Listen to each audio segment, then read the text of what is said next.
detective novel. It's also like a social documentary. Whew. It's actually pretty good. No! Paimon just spends a bit more time sleeping than you, that's all. Excuse me, but do you know if the Traveler and Paimon are lodging here? Huh? Who are you? Paimon doesn't recall seeing you before. Wait, you're not here to give us trouble, are you? A blonde traveler and a chatty little fairy. Phew, looks like I found the place. Good thing I asked the Spina di Rosula. Seems they sent me the right way. Hey, what do you mean by chatty? Paimon's always careful not to talk too much. Most of the time, anyway. It's an honor to meet you both. I was sent from the Palais Mermonia. Monsieur Nourilette wishes to see you. It seems he has something important to discuss in person. Nourilette? He wants to see us again already? Huh. We talked so much the last time we met. Has something happened since then? I am not privy to the details. It would be best if you came to the Palais Mermonia and asked Monsieur Nourilette in person. If you say so, but Paimon has a bad feeling about this. Now that I've delivered the message, I'll take my... Thanks! We haven't left the room for a few days, so we'll head over once we've freshened up a bit.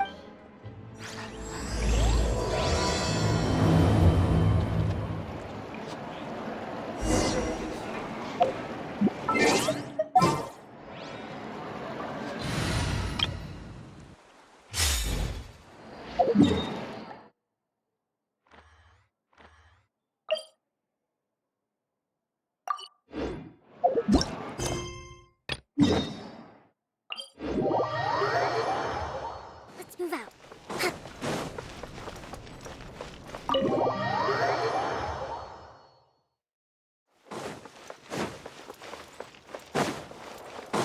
Let's move out.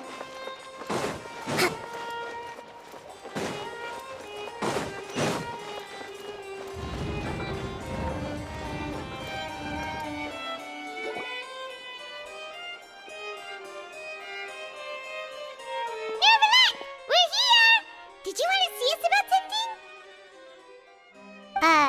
Huh? Why were you just standing there? You daydreaming or thinking something over? Yes, I did send someone to fetch you. But as for what I'd like to discuss next, well, I still have some reservations. Given that we've already made the trip here, you should just tell us. Bet you need us to help you with something, right? I do indeed have something I'd like to ask you to do. However, you should wait until after I tell you the details, then decide for yourselves whether you'd like to help or not. The situation is this. It has come to my attention that the Snezhnayan Harbinger known as the Knave wants a diplomatic meeting with you, correct? I heard that she was originally from Fontaine, but for her to suddenly arrive here and abruptly request such a meeting like this, I sincerely advise you to refuse her invitation outright.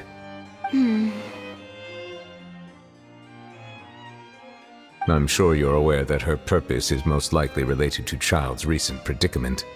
We convicted one of the Snezhnayan Harbingers in a court of law, but we have yet to provide any form of detailed report on the matter. This does indeed provide an opportunity for Snezhnaya to put pressure on us. I believe we should adopt an evasive stance until we can provide a proper explanation and have a preliminary plan on how to deal with the matter. No, we shouldn't. I think we should agree to the meeting. Oh? Well, you see, we are the ones that owe an explanation.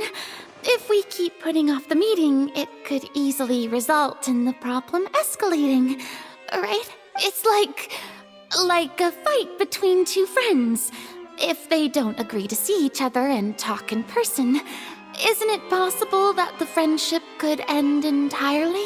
Though diplomatic relations between Fontaine and Snezhnaya could be considered as friendly, it is only superficially so.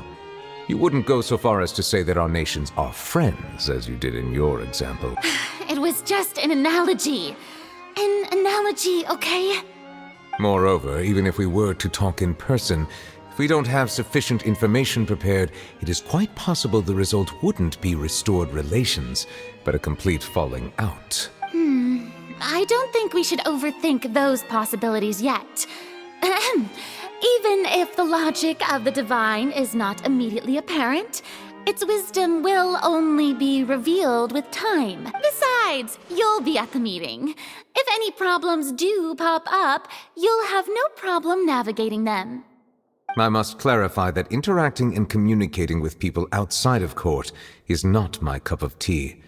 It seems you think too much of me. But more importantly, when did I agree to join the meeting with you? You mean you won't come? No, that won't do. I can't go to the meeting alone. You have to accompany me. I must take you with me. Lady Farina, could there be something else regarding this matter that is being kept from me? No, not at all. Look, I am the Hydro Archon of Fontaine, Focalor, the god of justice who is loved and adored by many. So I only hope that justice will be served in this matter. Don't overthink it. I'll go find someone to arrange the meeting.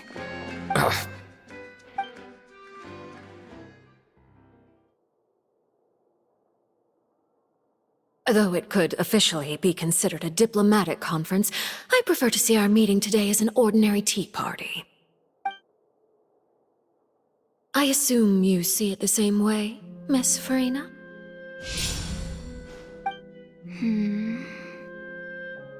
Lady Farina? Yes, that's right. Just like you said, a tea party. I should thank you for providing the pastries. They look delectable. To make this tea party even more lively, I've invited someone else to join us today. It's a pleasure to meet you, Monsieur Neuvillette. I was born in Fontaine, so naturally, there's no need to introduce the nation's revered Eudex to me. Hello. The pleasure is also mine. First, I would like to thank the two of you. I'm often away on business outside of Fontaine, and I'm told that the children of the House of the Hearth have been well taken care of by you. Oh, I'm not referring to when my children, Linny and Lynette, were falsely accused by you. Please don't misunderstand. The children of the House of the Hearth are often misunderstood, perhaps due to the reputation of the Fatui. There's no getting around that. All I meant to say is that Fontaine has been stable in recent years. The people are well off and the children lead happy, fulfilled lives. That is something truly worth cherishing, and no one wishes to disrupt such peace. Now then, you have come regarding the matter of child, correct? Well, yes. It appears the ever-busy Eudex Neuvillette doesn't wish to waste time with diplomatic pleasantries, and hopes that we can get straight to the point of our talk.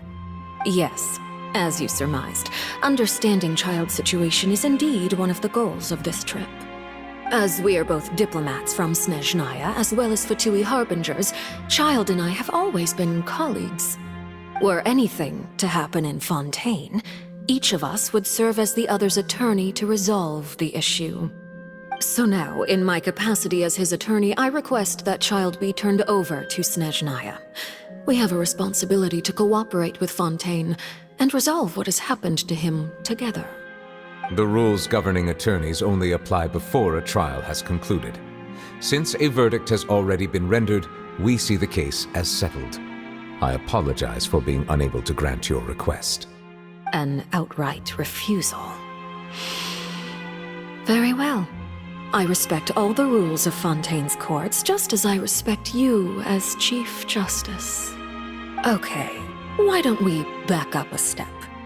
You don't need to transfer Child to us.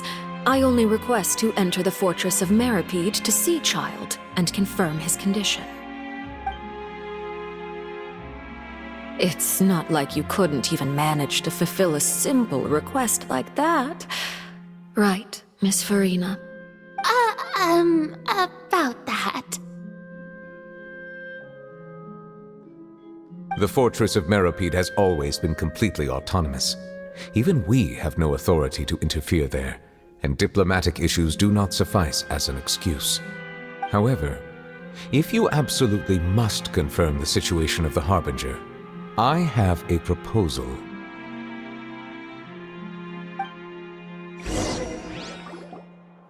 The knave showed up already?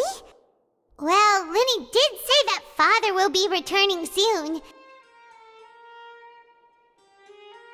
We didn't even know that Lenny was from the House of the Hearth at the time, so we kinda overlooked that information. Yes, thank you for your kind advice. I'm well aware of the situation. I also noticed that Lady Farina acts a little odd and unnatural whenever I bring up matters related to the knave. Could the knave be threatening Lady Farina or something? If that were the case, then why wouldn't Lady Farina inform me? And what means could the knave possibly have to twist the arm of an Archon? So maybe that's not very likely. Even though Farina can act a little weird at times, she's still an Archon. In reality, this problem is even more thorny than it appears. According to reports from the fortress of Meropide, Child recently disappeared under mysterious circumstances. The details are still unclear. We cannot rule out an escape, but there have also been no reports of him outside of the fortress of Meropide. Special guards oversee the fortress, and its internal systems are extensive. Combined with the special characteristics of the surrounding terrain, an escape should not be possible. I suspect that there's something else behind Child's disappearance. I was only willing to share this information with you because you are friends of Child, and it is my duty to see justice done. So this is what you wanted to see us about before. Yes. I would like you to go to the fortress of Meropide and investigate Child's disappearance. This was my proposal during our meeting with the knave. Rather than allowing her to intervene, I offered to send someone to find out about Child's situation and report back to her in detail. The knave did not seem satisfied by my proposal, but she still agreed to go along with it for the time being. Her words were, "We will talk more once we have that report." So that means we bought ourselves some time. Firstly, you're already acquainted with Child. Your eyes may discern relevant details there that others would miss. And secondly, is the consideration of the unique nature of the fortress of Meropide. Isn't it just Fontaine's prison? I would not define it so crudely. The fortress of Meropide is not affiliated with the court system of Fontaine on paper. It has always existed as an autonomous entity. Early in Fontaine's history, criminals were punished with exile, not imprisonment. Even today, sentences against convicted criminals still include exile, just as before. The fortress of Meropide may seem like a prison, but it should in fact be regarded as a gathering place for exile. All we do is dispatch guards to keep watch and help maintain security, but we have no right to get involved with any other matters. Although I do have a personal relationship with the administrator there, neither myself nor the courts have the right to be directly involved with the investigation, no matter how serious the grounds. Oh, Paimon gets it now. That's why you need us to conduct our own investigation as a third party, right? Correct.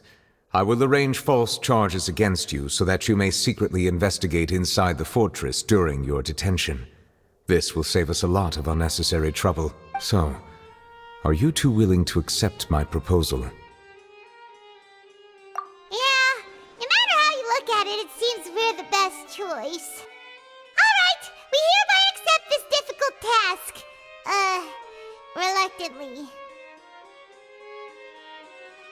You two have my sincere thanks. This matter is of critical importance to Fontaine's current situation. Also, I hope that both of you can keep this operation a secret. We will rendezvous at the Fortress of Meropide's entrance on Erinius once you've prepared yourselves. I will arrange for someone to take you inside. Prepared ourselves? Is there something we need to prepare? Perhaps you could enjoy a good meal and have a nice bath. I'm afraid that living conditions inside the fortress are nothing like those on the outside world. Even though we'll be there on trumped-up charges, we'll be in prison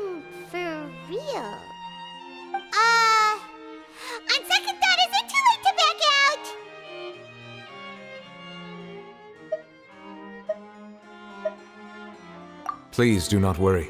Since you are sacrificing both your time and quality of life for the sake of delivering this report, you will be compensated according to the highest standards permitted to legal staff, regardless of the outcome. Now that's more like it! Come on, Traveler, let's go eat the best meal we can find! We'll eat so much that we won't need to eat another meal for a whole month! You're a treat! Are you leaving now? In that case, please take this cake as a token of my personal gratitude.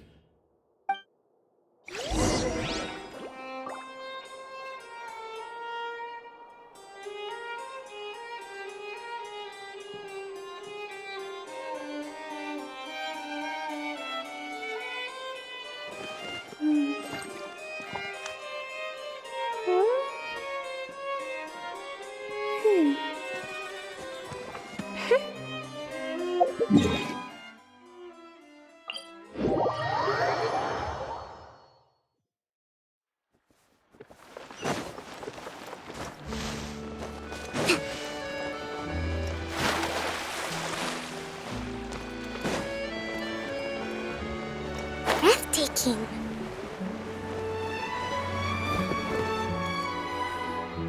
I'll have that, and that! Oh, and one of those two! Ooh, and no Fonta, thank you!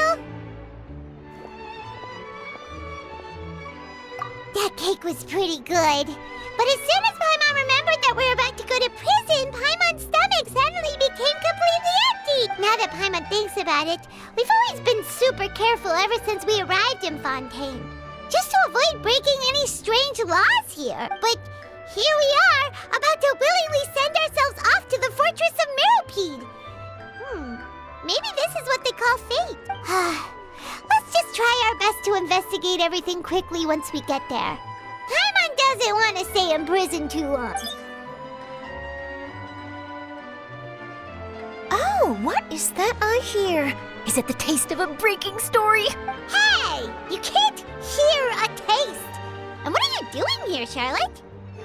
Oh, don't remind me. I invited an eyewitness to a case to eat here, and I was planning to get some great material out of him. But he didn't even show up. Calm down, calm down. This is nothing new. As a journalist, you should be used to this by now. As long as you can score some juicy tidbits from the Traveler, you might still be able to recover the cost of the meal. You know we can still hear you, Charlotte. Never mind. It's nothing. I just heard you mention the Fortress of Meropide. You didn't commit a crime, did you? Please tell me all about it. No way! We would never! We're just going there to... Oh no, Paimon almost forgot that Neuvillette told us to keep it a secret! Huh? You're being arrested for that? Oh. But now that I think about it, I suppose that's not completely unreasonable. That's pretty despicable, almost as offensive as committing theft. You mean Paimon really did something that serious? Sorry, Paimon... In that case, it's nothing particularly newsworthy after all. Oh, how disappointing. Oh, right. There's still a chance. Since you're going to be at the Fortress of Meropide, would you be willing to help me gather some material for a story? About that, Paimon doesn't think we'll have any time. Oh, it's nothing difficult. All you have to do is think of a way to get some time face-to-face with the warden of the fortress. He was awarded the honorary title of Duke in Fontaine. Sounds really cool, huh? Only those who have made significant contributions to the nation have been conferred this title. It's incredibly rare. On top of that, the Fortress of Meropide has never been under the jurisdiction of the courts. Practically nobody, including journalists like me, knows anything about the person in charge there. Oh, if I could write an exclusive article about him, I bet it would sell a boatload of papers. You make it sound easy, but it really depends. Of course, I wouldn't ask you to do it for free, so this meal is on me. All right, you got a deal. We'll do anything you want. Then it's settled. The food should be here any second, right? Huh? Wait, just how much did you order?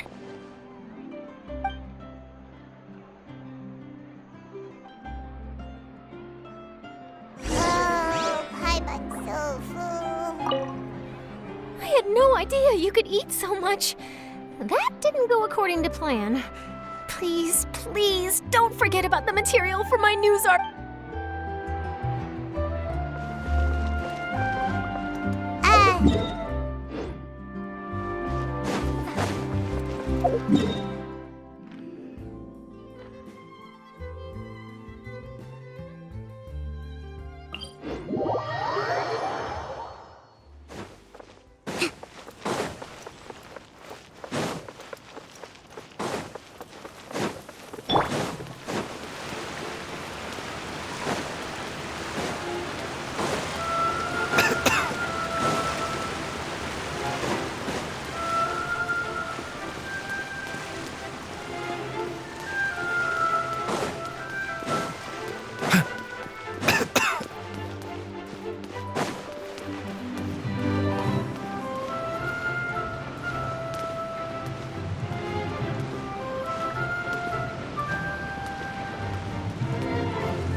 You have come, just as promised.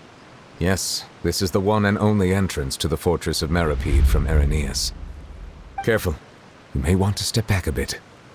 Whoa! So you have to go down from here? Is the prison underwater? Utilizing both the barrier of the water as well as the fear humans have of the depths, the fortress of Meripede is naturally the perfect place to confine and guard criminals. But do not worry. It is not nearly as frightening inside as you may think. You will see for yourselves once you are down there. Paimon hopes you're right. Don't know about you, but just thinking about being at the bottom of the sea like that gives Paimon the heebie-jeebies. Oh, and there's one more thing. I mentioned that I have had personal dealings with the administrator of the fortress, Writhsley. He's a very shrewd fellow. Yeah, we heard about him too. He's that Duke, right? Correct. He is the highest-ranking manager of the underwater prison. Even though you are going there to investigate at my behest, it would behoove you to avoid any confrontation with him or any of his subordinates. The Duke rarely ever leaves the fortress of Meripede, but that does not mean he is not privy to all that is happening inside and outside the fortress. He is quiet, but not unaware, so please bear that in mind.